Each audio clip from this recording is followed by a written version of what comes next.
මෙතන කිව්වා අපිට අපි වංජා දූෂණ ගැන තියනවා නම් මන් දන්නේ එතුමාගේ වචනේ එතරම්ට සිංහල බෑ වරෙල්ලා මගේ ඔෆිස් එකට වරෙල්ලා හය පාරක් ඇවිල්ලා මං ඇවිල්ලා ඉන්නේ දැන් එක පාරක් නෙවෙයි හය පාරක් ආව ඔෆිස් එකට මේ තියෙන ડોකියුමන්ට් වංජා දූෂණ ගැන හොස්පිටල් ડોකියුමන්ට් පහක් මේක 6 වෙනි ડોකියුමන්ට් එක මෙතුමා පොඩ්ඩක් මේ වීඩියෝ එක බලන්න කියන්න මම මේක කියන එක බොරු නම් එතුමා මට ඇවිල්ලා කෙලිම ගියොත් මම මේ පාර්ලිමේන්තුවේ එළියට යන්නම් හැබැයි එතුමාට මං අහන්නේ මේ ජනාධිපතිතුරෙන් අයින් වෙන්න කියලා එතුමාට ජීවිත කාලයෙන් අයින් වෙන්න කැමති නැතුව ඇති එහෙම ඉන්න ඕනේ කියලා හිතනවා ඇති. හැබැයි මේක 6 වෙනි ડોකියුමන්ට්. ඕගොල්ලෝ හිතන්න මං ආවිල්ලා මේ ටික දාන්නේ ඕගොල්ලෝගේ විරුද්ධවට ඕගොල්ලෝට මේ ඉන්නේ ඇමතිලාට මේවා කරන්න ඕන කියලාද? නෑ. ජනාධිපතිට මම මේ ඉල්ලන්නේ කරුණාකරලා ජනාධිපතිතුමා ඔයාට තාම අපේ රටේ මිනිස්සු තාම ඔයා එලවල නෑ. ඒ නිසා මේ ડોකියුමන්ට් තියෙන්නේ. ඔයාලගේ ඇමති කෙනෙක් මිලියන් 40ක් අරන් තියෙනවා. ඊට වඩා මේක ටෝටල් ප්‍රොජෙක්ට් එකේ කෝස්ට් එක ඇවිල්ලා $20 මිලියන් US. ඒකෙන් 10% මෙතනට ගියා කියලා කට්ටිය කියනවා මම කියන්නේ එතකොට හොයාගන්න මන්න හැබැයි ඕගොල්ලෝ කිව්වා අපි කැපිටලිස්ට් නෙවෙයි අපි ඇවිල්ලා මේ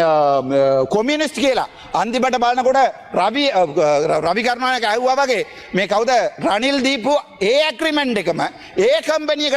වහලා තව කම්පැනි එකට ඒ කට්ටියම දාලා නම දාලා මනමතක කියන්න මිස්ටර් එස්.එම්. ජයන්ත බි සමරකෝන් ඉන් ද චෙයා සන් පවර් කම්පැනි මිස්ටර් සී ජයරංජන් මේ අපේ